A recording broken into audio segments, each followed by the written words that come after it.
might have guessed, this is one of my favorite periods. I just wish I could remember more of it. Okay, but first, a Wikipedia commercial. Today we're talking about Ram Dass on love. And there he is. Ram Dass was, okay, this is the commercial. Sorry, we need a little background for those of you who are not of a certain vintage. Ram Dass was personally and professionally associated with Timothy Leary at Harvard University in the early 1960s. You got to be proud. Then known as Richard Alpert, his true name, he conducted research with Leary on the therapeutic effects of psychedelic drugs. While not illegal at the time, their research was controversial even then and led to Leary and Alpert's dismissal from Harvard in 1963. Alpert received his PhD in psychology from Stanford in 1957. He then taught at Stanford for 1 year and began psychoanalysis. Leary received a PhD in clinical psychology from the University of California, Berkeley in 1950. In 1967, Alpert traveled to India and became a disciple of Hindu guru named Karoli Baba, who gave him the name Ram Dass, meaning servant of Ram, but usually rendered simply as servant of God for Western audiences. In the following years, he co-founded the charitable organizations Seva Foundation and Hanuman Foundation.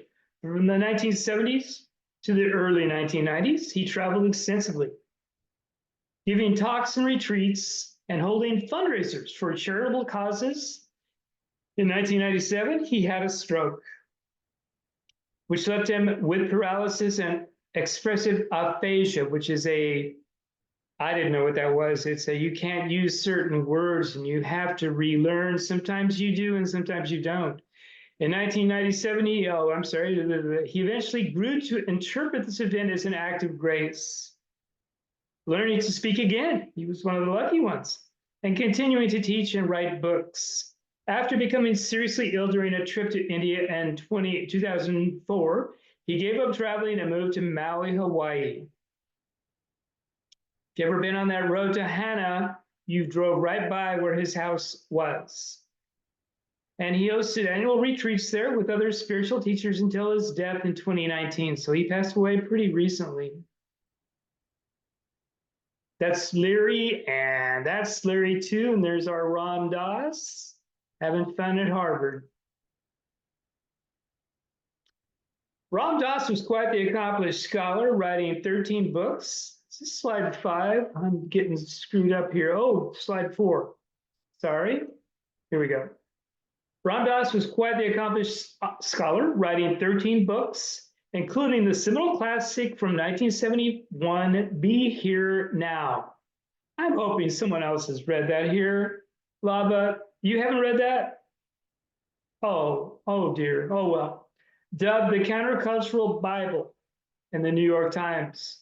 8 films and documentaries and 15 audio recordings. Very prolific guy. Well, okay, enough of that. Congratulations. Now that you know more about Ram Dass, you're now prepared for his words on love. That's the topic today. Maria Popov introduces his ideas in her introduction to his words on love in Be Here Now from the book.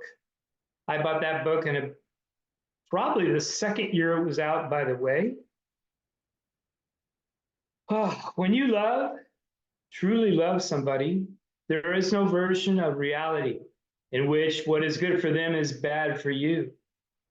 No choice they could possibly make that is right for them and wrong for you. Nothing they could give you that could make love more complete.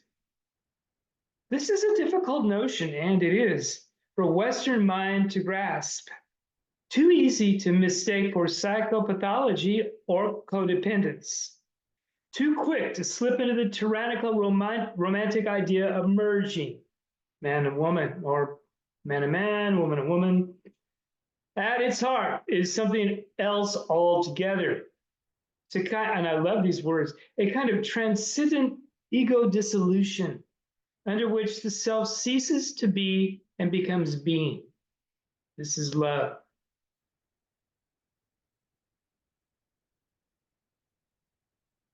That is what Ram Dass explores in his landmark 1971 book, Be Here Now, largely responsible for introducing ancient Eastern teachings, specifically Hindu and Buddhist, to the modern West. He considers the paradox of our ordinary experience of loving in these words. When we speak of falling in love, we might find that a slight restatement of the experience would help clarify our direction. For when you say, I fell in love with him or her, you're saying that he or she was the key that unlocked your heart, the place within yourself where you are love. When the experience is mutual, you can see that the psychic chemistry of this situation allows both partners to fall in love, or to awaken to love, or to become into spirit. Since love is a state of being, and the divine state at that, the state to which we all yearn to return, we wish to possess love. Ooh, possess love. At best, we can try to possess the key to our hearts, our beloved, but sooner or later we find that even that's impossible. To possess the key is to lose it.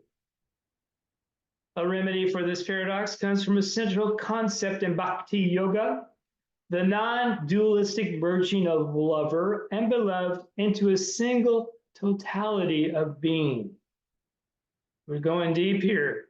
A great universal one, a notion best articulated by the Indian spiritual master Meher, who Ram Dass quotes.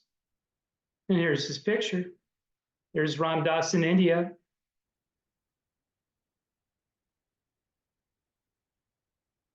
Oh, here we go. Love has to spring spontaneously from within, and it is in no way amenable to any form of inner or outer force. Love and coercion can never go together. But through love, though love cannot be forced on anyone, it can be awakened in him or her through love itself. Love is essentially self-communicative. Those who do not have it catch it from those who have it. It's not forced on them. True love is unconquerable and irresistible. And it goes on gathering power and spreading itself until eventually it transforms everyone whom it touches. I just find that concept so beautiful.